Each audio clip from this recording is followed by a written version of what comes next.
Do please come on as we welcome up our next speakers on stage, because we're going to be talking about public-private partnerships, something that's been mentioned already. They've played a role in providing contraceptives to women, and it's something we're going to be looking at in this next panel, which is the role of the private sector in achieving some of the goals that we've been talking about here.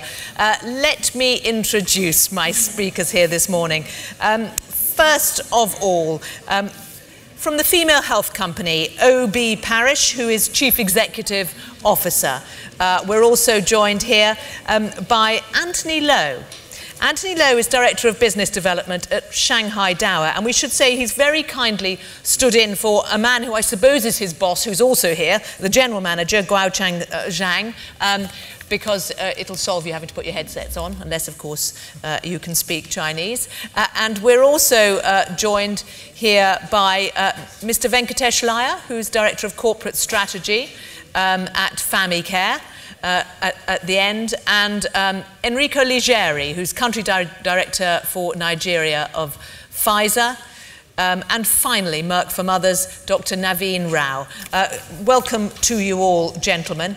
And can we start with Pfizer, actually? Mr. Liggeri, I mean, drugs companies have, you know, there's a lot of pressure on you, you get a lot of profits. Tell us what it is that Pfizer is doing to help improve reproductive health in poorer countries in the developing world. Well, Pfizer's journey hasn't started today in helping and contributing to it. Pfizer's journey starts several decades ago. And I thank the Bill and Melinda Gates Foundation, DFID, for the opportunity to bring all the partners together. Pfizer joined the Reproductive Coalition this year. Pfizer has been a trusted supplier of service, product, and information. Depo-Provera was mentioned before. I myself was involved back in the 90s with Depo-Provera. And the injectable contraceptive method has been a long main staple in family planning activities around the world. Recognizing that, we've been both investing constantly in making sure that that supply was available, was cost-effective. And to that end, what we would like to announce today is that that supply of Depo-Provera that the Minister of Health of Senegal was mentioning, we constantly expanded the capacity, and we are investing to expand it by 50% in order to answer your question, what are we doing in the coalition? We're doing what we do best: producing, manufacturing, making available quality products. And so the capacity for Depo-Provera has been expanded by 50%. Millions and millions of investment are going into that. And also, the Minister of Health of Senegal was mentioning a new product. That is also something that Pfizer is bringing to the coalition. We are proud to help meet the goal of additional 120 million women. But to do that, we need products, among other things, information and education, and that is what Pfizer is committing today to provide for the next coming years. Probably not many people might have a sense of how many vials of Depo-Provera have been produced so far. 1 billion doses. 1 billion doses of Depo-Provera have been produced so far. And we are committing between now and 2020 to a capacity on another billion units between Depo-Provera and the new products. And this, to answer your question, is our contribution to the goal. Sorry, another billion of what? Doses of injectable contraceptive. Right. And is that the thing that we were hearing from in Senegal? This is so that we're talking about an implant under the skin of a woman that is put in there by a health worker? No, we are talking about an injection that lasts for 3 months. Okay. So a health worker can inject a woman for 3 months. They have contraceptive. Correct. Now, I imagine, for all sorts of cultural reasons, could be very useful in providing contraception. Certainly it is. That's why I'm saying we recognize this. Pfizer already back in the 90s, partnering with USAID, partnering with UNFPA, we recognized the need for that. And I remember back in the 90s when we invested a considerable amount of money to expand the production of Depo-Provera into back then and still today, a futuristic plant for a product that was 90% or more utilized in the public sector. We did that because at Pfizer we believed in that partnership, and we still believe into it, and that is the reason, as I said before, we joined the coalition last April, and we are proud to be here today and to do everything we can to the goal of the summit. Okay, well, we might come back to that, but let's move on to Anthony Lowe, who, as I say, is from Shanghai, Dahua, and you're a new player in the global market for contraceptives. A company like yours, what difference can you make? First, let me begin by saying this is truly the honor to participate in this landmark family planning summit. Dahua stands firmly behind the global commitment to increase access to high-quality, affordable family planning method to help improve maternal and child health around the world. Let me spend a moment to discuss how we will help advance this goal. To extend access, we must expand the supply of quality, safe, and affordable family planning products that are responsive to women's needs. Dahua, like many in-country manufacturers, can help fill this gap. Our companies already providing safe, quality assured, low-cost products in high-needed countries throughout Africa and Asia. Let me talk specifically about our work to ensure the safety and efficacy of our product. Dahua produced Sino implant, a 2-rod contraceptive implant that has been used by well over 7 million women since 1996. Ensure the quality of this product is our top priority. Our implant has already been approved by national regulatory agency in 22 countries and is under review by WHO. In last 5 years, so more than 20 inspections by international groups have shown that Dahua follows a good manufacture practice, or GMP. Most recently, UNFPA conducted a GMP inspection per WHO guideline and delivered a favorable opinion. Our product is also effective. Clinical studies that were part of a product and approval process in China, and over 4 years follow over 15,000 users. The results were convincing. Annual pregnant rate is less than 1%. As we expand our distribution, we have new studies underway following over 2,500 women in 5 countries and with no pregnancy reported. Sino implant is a viable long-term option, which is especially important in developing nations. Women are able to get the implant in one visit.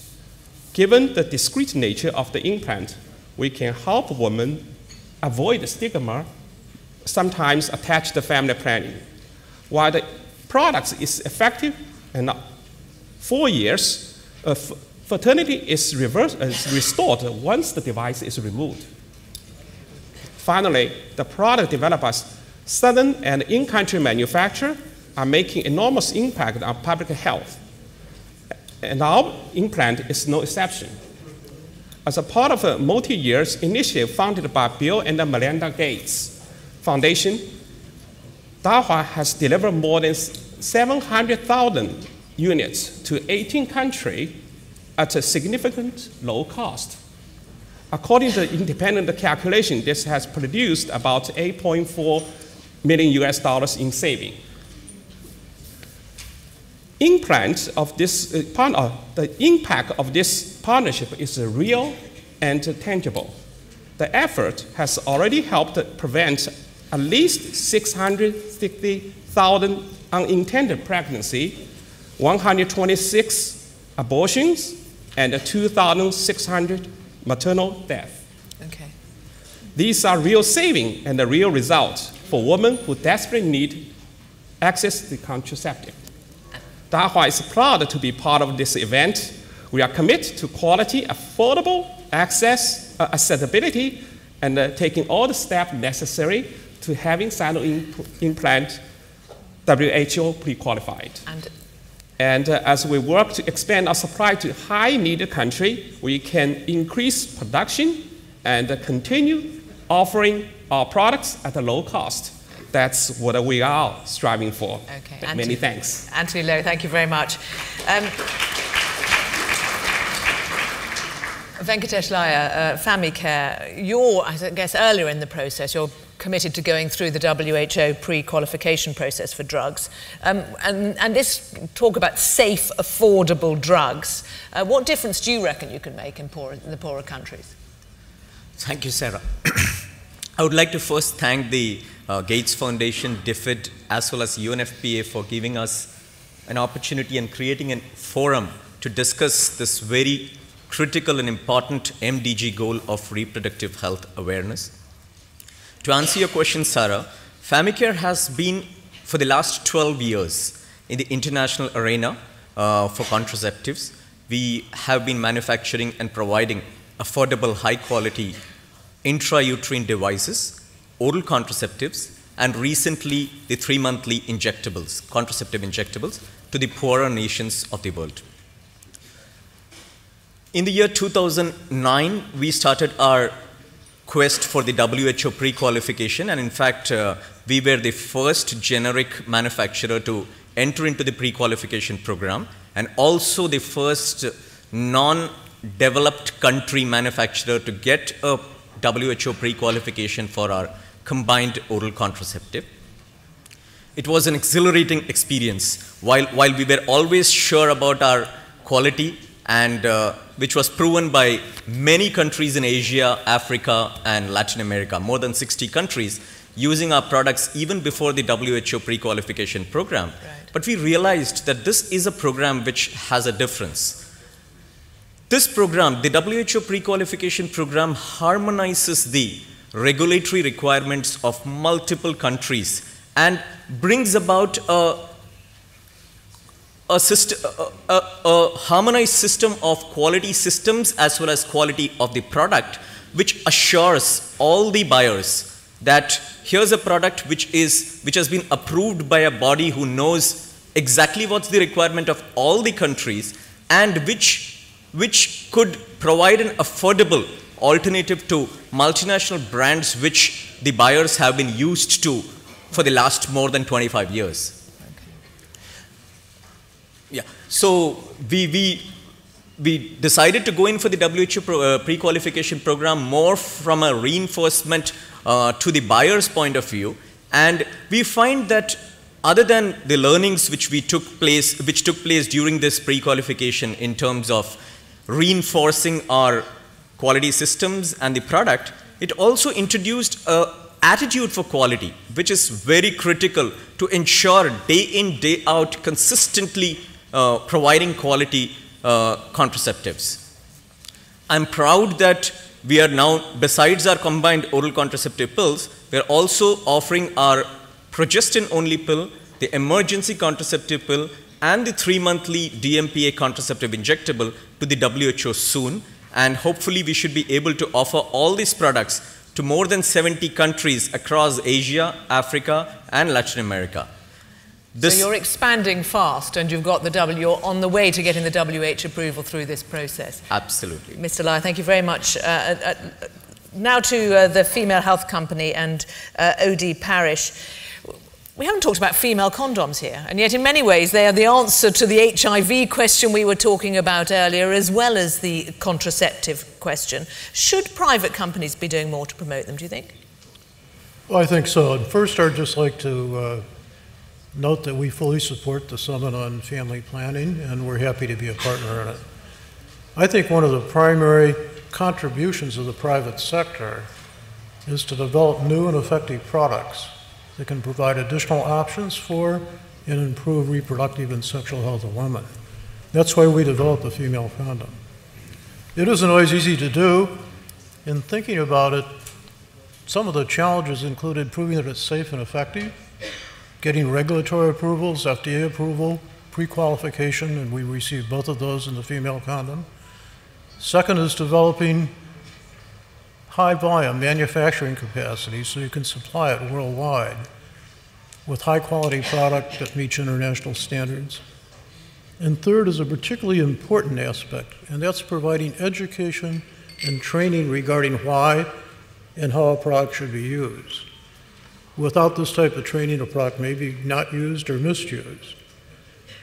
And I see that as another primary contribution. In reference to the female condom and the private sector contribution or ours, one of the things that's happened is the feminization of AIDS that has impacted the use of female condoms. AIDS now accounts for a little more, or about more than 50% of all new AIDS cases are women, and this has increased the relevance of female condoms for not only AIDS prevention, but for contraception. It's actually, female condoms the only product where use is initiated by women that provide protection both against unintended pregnancy and sexually transmitted infections, including HIV/AIDS. So as AIDS is feminized, and this has increased the relevance, we've seen rapid utilization, and we think we'll continue to see rapid utilization of the female condom. So we see new products of this type being brought forward, and making a contribution is important. The female condom is now available in 130 countries, and it's currently growing rapidly. Okay, Mr. Parrish, thank you very much. And finally, Dr. Naveen Rao from Merck for Mothers. We talked a bit about products here and possible new ones and new ways of delivering them and ones that sort of to get things like the female condom. But there are other ways that private companies can be involved. And I suppose not least, there was a mention earlier of where there aren't clinics, those private clinics allowing access, having a coupon. There are other ways in which private companies can help, aren't there? What would you put forward as possible solutions and possible ways that private companies should be doing more? Thank you. Thank you, Sarah. So Merck MSD for Mothers is our commitment. It's a 10-year commitment, $500 million, towards creating a world where no woman has to die as a complication of pregnancy or childbirth. I lead this. It's an honor to lead this initiative for the company, and I am more thankful than you can imagine for the opportunity. To answer your question, the private sector can bring much more than just products. And in this instance, we believe Merck for Mothers can bring three things to the table. We can bring choice, we can bring stocked shelves, and we can bring voice. And let me just elaborate on that. So when we talk about choice, as a doctor in training in India in the 1970s, I witnessed firsthand what happens when the choice is taken away from a woman. I saw the garment sterilization programs, and it is because of this that we realize nothing is more important than the woman's choice. In this regard, I'm happy to announce today a new partnership between Merck for Mothers and the Gates Foundation, where we both are going to jointly and equally mobilize up to $50 million towards focusing on access for family planning to girls and women in the developing world.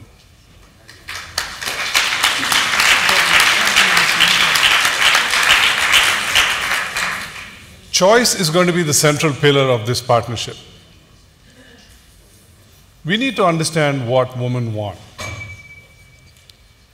We need to be able to give them information so they can make informed choices and improve their lives and improve their families' lives. We need to do the hard work to find out what they need. Very often we hear that a woman is put on a contraceptive, whatever is available that day, and that too not reliably. We need to ask ourselves and put women first. How many children does she want?